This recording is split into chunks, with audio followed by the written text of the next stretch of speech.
red. The different lighting gives it different shading,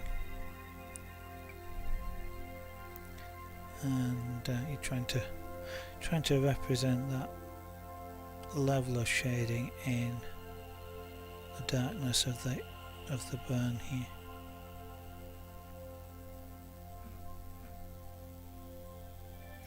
Purposely not using too hot a tool because I want it to build up fairly smoothly, which there's a danger of it not doing if I use a hotter tool.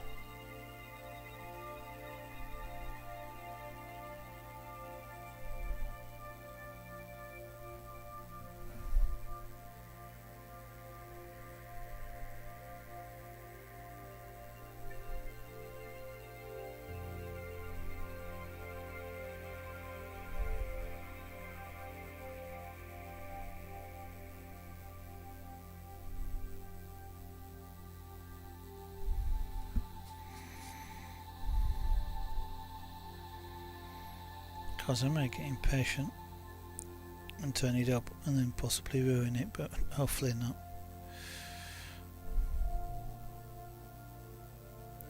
Fortunately, I guess this doesn't make very interesting viewing because of the gradual build-up of colour.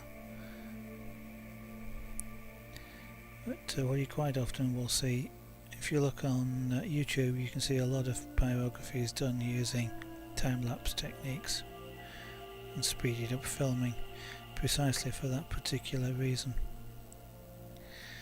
is that it takes a while to build up colour,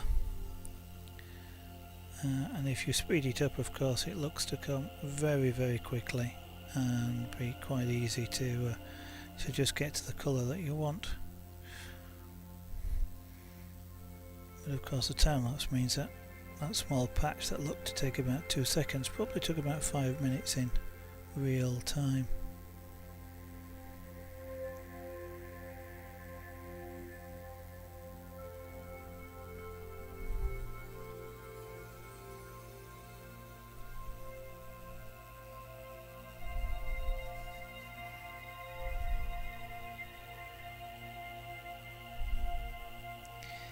It says anybody's wondering, there's no danger of me actually setting fire to this piece of wood. The tool itself here isn't hot enough to do that. It can seriously char it.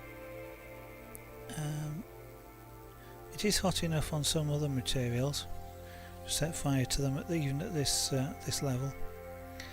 White paper, cartridge paper, printer paper, for example, will burn through fairly quickly. And char.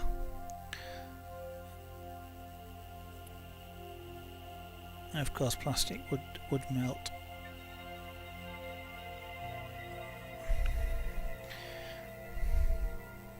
You can use these tools, I mean this pyrography can be used on paper. It doesn't have to be used on wood.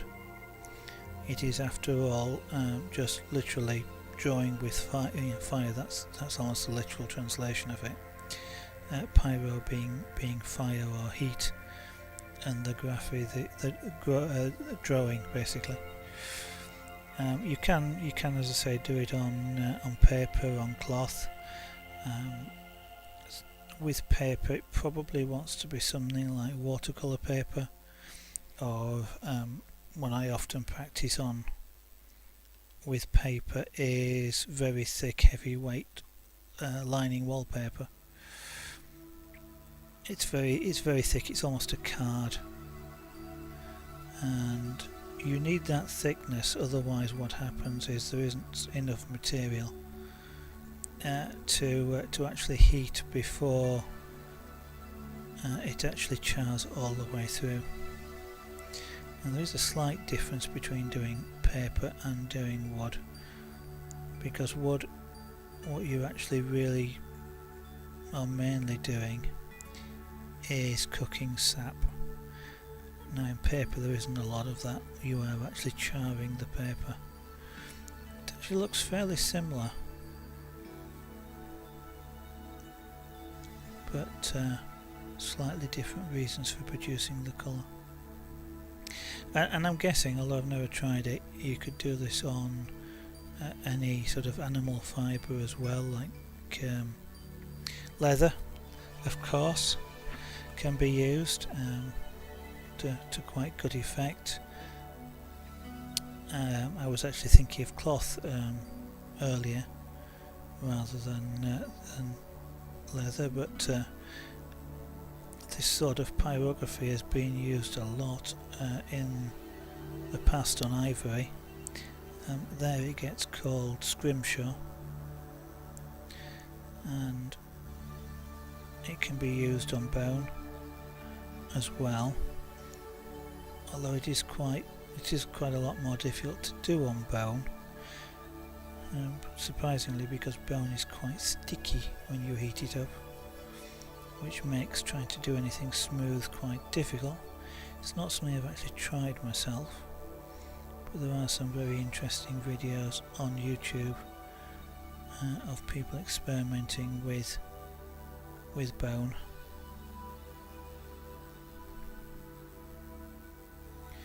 Okay, that's not too bad.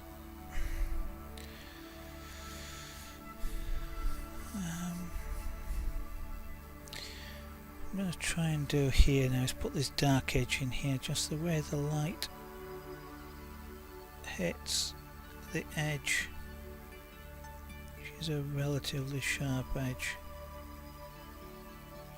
Means normally it would tend to lighten, but this one looks dark as a dark edge.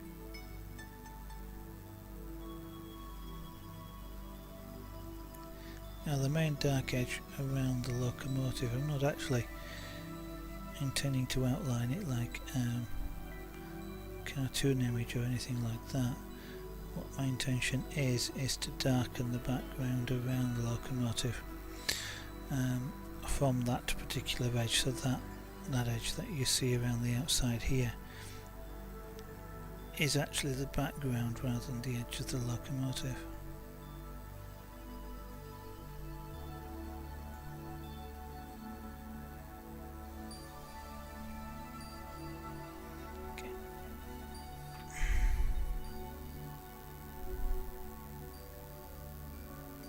Part here is really just the very edge of a shadow, so I want that quite dark if I can get it. So I'm allowing the tool to sit on that edge quite a long time to get a really dark line.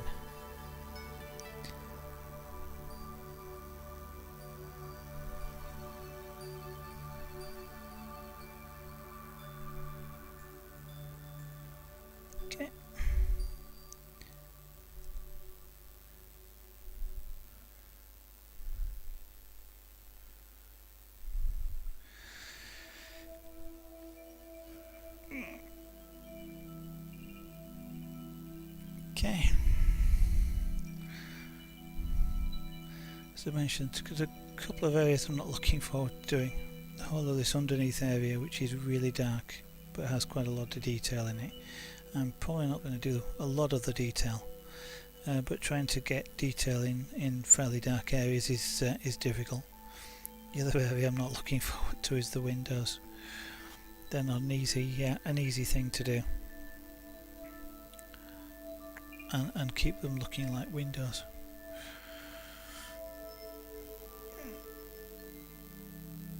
Okay, I think what I'm going to try and do is do this back area here. This is another grill, and I think I'll try and do that, and then that might be enough for tonight. It's quite warm working with this tool.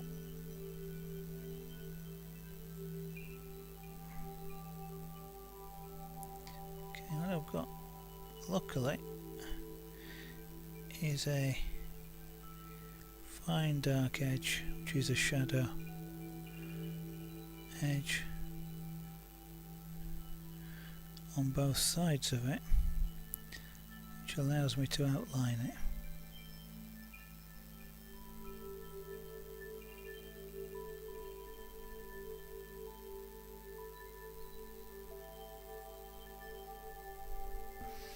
I don't know if you can actually see that line. It's an extremely fine line that this shader is giving me, which is a lot finer than the knife edge that I would tend to normally want to use for that. Okay, now then, I'm going to turn this up a little bit because I want quite dark lines. And these are very close together, but done horizontally because that's the way in which the grill runs on the reference image.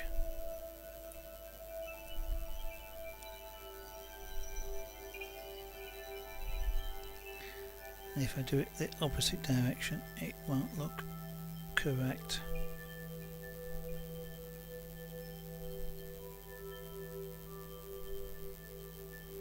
What I'm trying to do is get these lines basically as close to each other as I can, but still leave a little tiny area of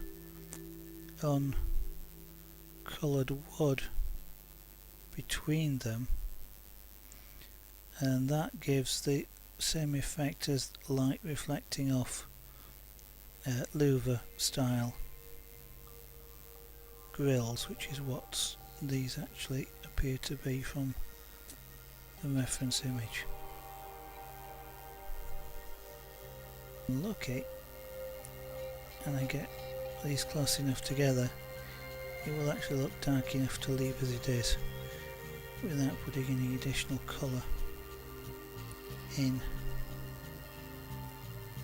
over the top.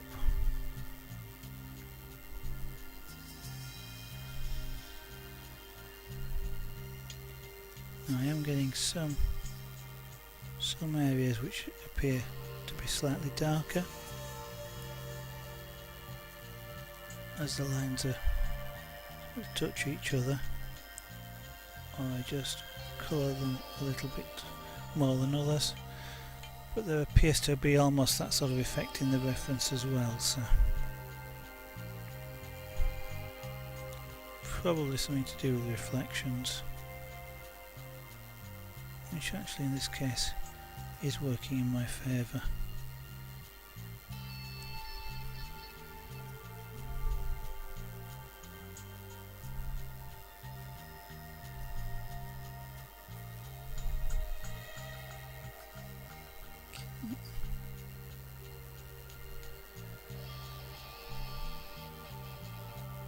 Quite a nice discovery that this tool, this shader tip, does this.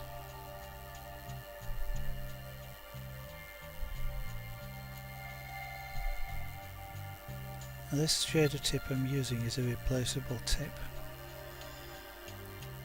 which means it's actually got two screws holding it into the tip, and you might be able to see them as I'm using it here. Normally I don't prefer using tools like that. I normally prefer tools where the tip is actually welded in, and that means I know I've got a tool with a good contact, because one of the difficulties with screws is making sure you get a good contact between them and the wire of the tip itself, because if you don't, the tip doesn't heat up properly. But welded tools are relatively expensive compared with just buying a tip,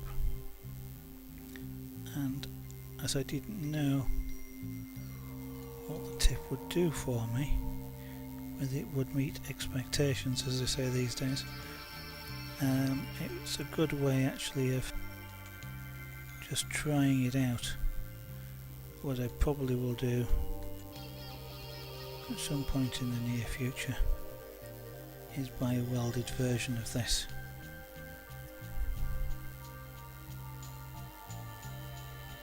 to use normally. Okay. That's a little bit light. I think I'll try and add a bit of colour to it to darken it down. So it appears to be almost black when you see it in the reference image. Now I don't have to stay 100% to the reference image, it's actually my interpretation of course of this particular locomotive, so if I don't want it to look as dark, it doesn't have to. What I'm going to try and do though is do this without putting any pressure on the wood itself. I'm actually almost hovering the tool above the wood, and the reason being is I want to try and maintain those very fine lines that are there, that are still showing up through the darkening that I'm applying over the top of it.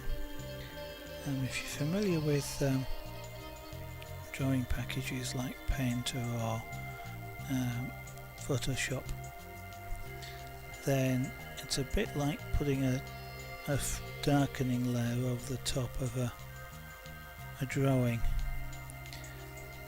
where the drawing's set to multiply. So what I'm trying to do is to keep the dark area of those lines still showing through and just being darker than the colour I'm applying over the top. And I'm actually quite pleased with the effect that I'm getting here.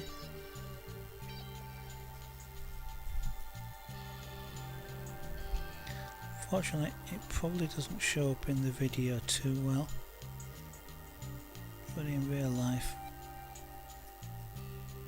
I can see that, and as I say, I'm quite pleased with it.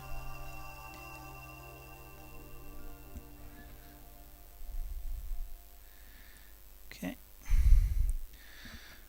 this area just underneath the grill is yellow, which is the same colour as this. So I'm just going to do,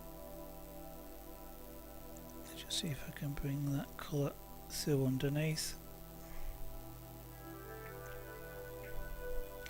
Now the area here is almost a mirror copy of this side of the cab, but of course being in perspective it's a relatively long distance away and is therefore quite small to try and get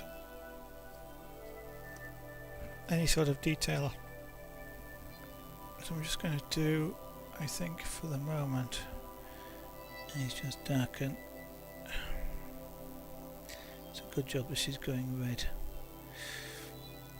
Again, I've forgotten I'd had the pen off of the wood for a while there, and I got a darker edge than I want it to get.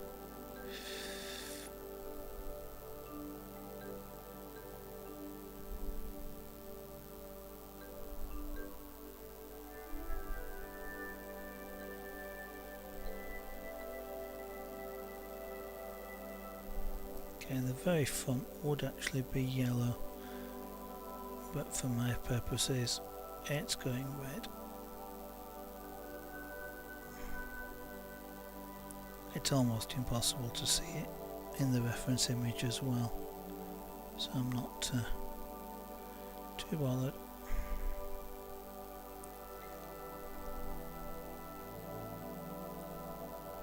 It does actually look quite dark, probably because of reflections in the area around there.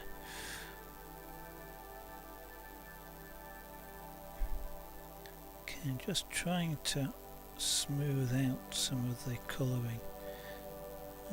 As I mentioned earlier, what we're actually doing is cooking the sap, and so if I basically roll the tip around like this, I can push some of the sap around, and and smooth out some of the darker areas a little bit. Okay, there we go. I'll come back to doing that area a little bit later. It's not something I want to tackle immediately. Okay, let's do some more work here on the front of the loco. There's a headlamp to go in, and this main top area is red and the bottom area is yellow. There's a headlamp to go in here, which is on a box basically. We're looking at the image here, so what I'm going to try and do is just represent that with the edge of the box, which is a shadow, and hopefully that, I was blowing there on the end of the tool, so hopefully that didn't come out too loud.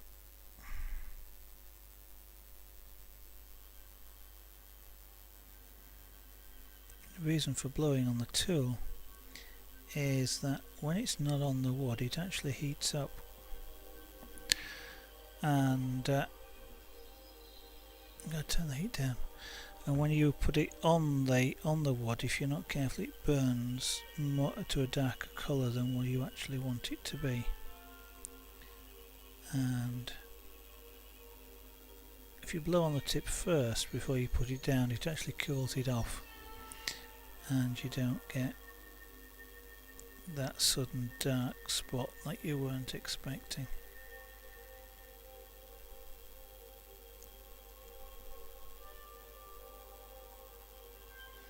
Some people actually keep a separate piece of scrap wood just to one side of where they're working, to allow them to just touch the tool to it before they put it on their main working piece, which has exactly the same effect.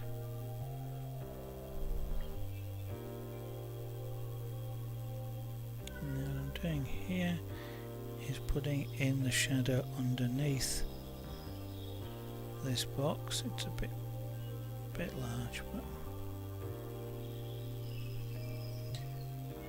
darken that down. It's almost black. I'm not going to get that here, but the dark brown like that's enough. And then there's this area here is just a lighter shadow on the edge of the box there, and then the light which actually sits in there. Now I can't, without switching media and using paint or something like that, I can't actually put anything white in. What I actually have to do is avoid darkening where the headlamp itself is, and I can actually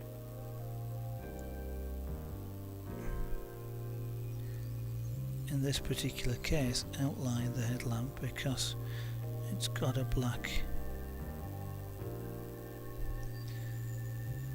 rubber edging on it.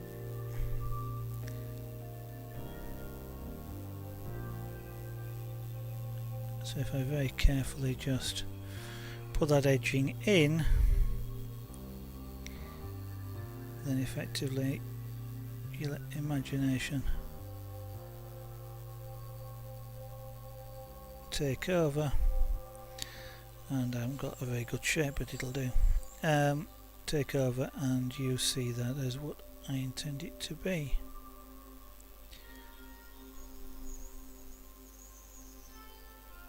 I'm going to see if I can make this edge darker still, dark as I can get it.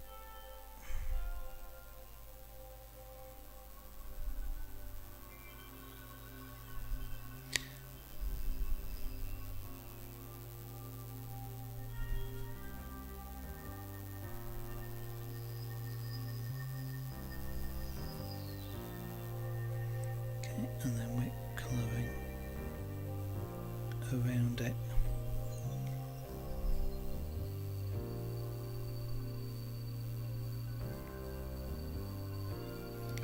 Now I need it to stand out, so I don't want to get too dark there, because I actually want it to look like a box.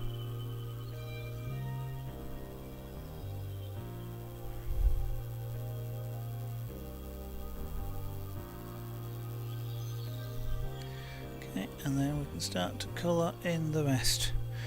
Now in real life there is actually a stripe goes around here, but I'm going to ignore that.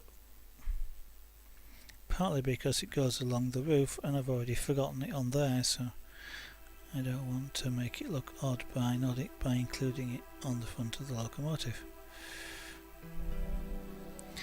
So even though I've made a mistake, if I'm consistent with the mistake, it's less noticeable.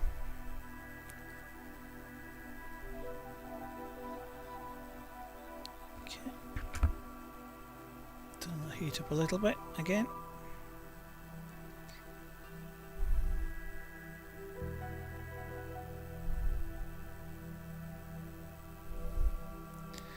And again I'm trying to achieve a colour similar to that, but slightly lighter.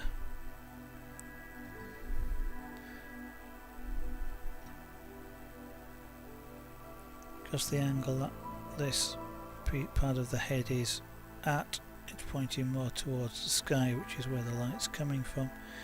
It would actually be slightly lighter than the head there, which is exactly vertical.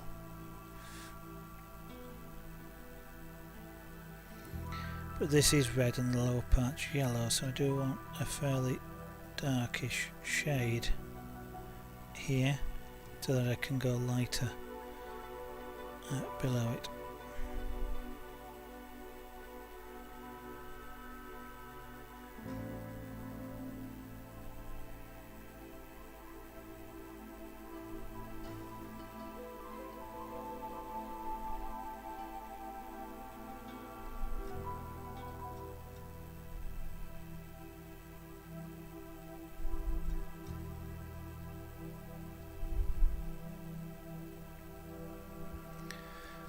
If anybody has any questions, they're quite welcome to drop them into chat and I will try and answer them.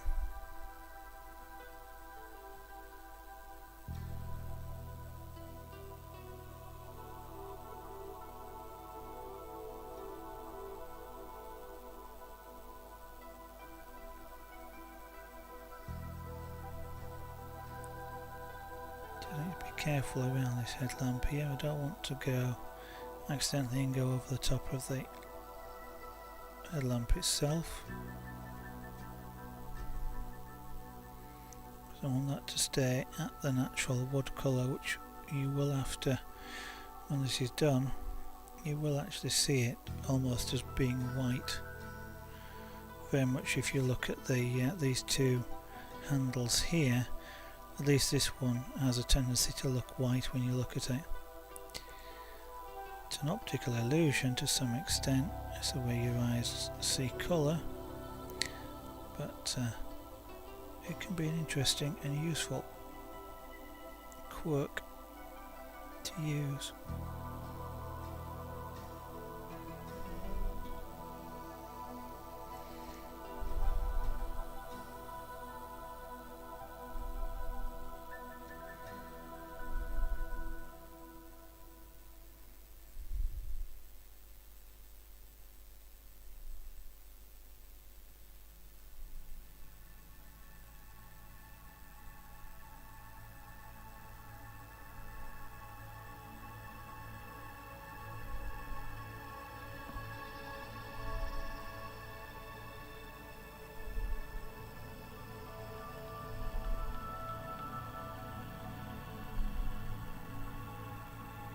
I'm trying to achieve an even colour spread across here.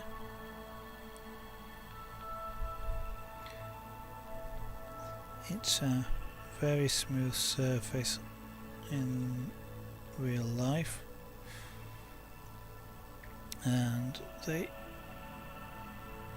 reference images I'm looking at for this, there's very little reflection here on the front of the locomotive, it's all down the side.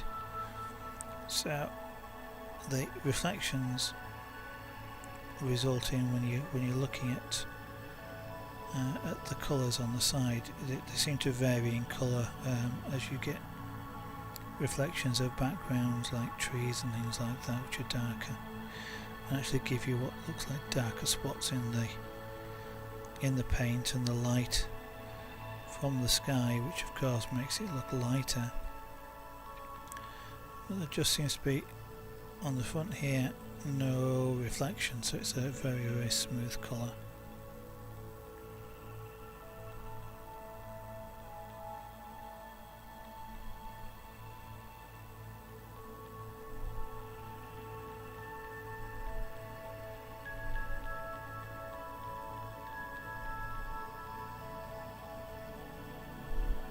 There's no point in me going over the edge, the dark edge there of the headlamp, because all that will happen is it will stay relatively dark compared to the colour I'm creating underneath.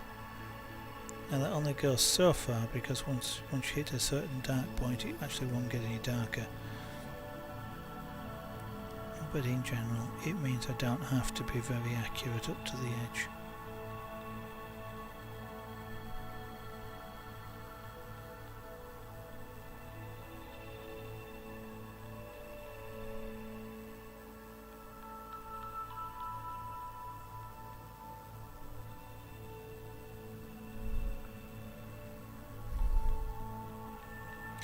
Sorry, the image, the colour isn't building up very quickly here. I don't know if you can actually yet see it on camera, but in real life here it's darkening very slowly.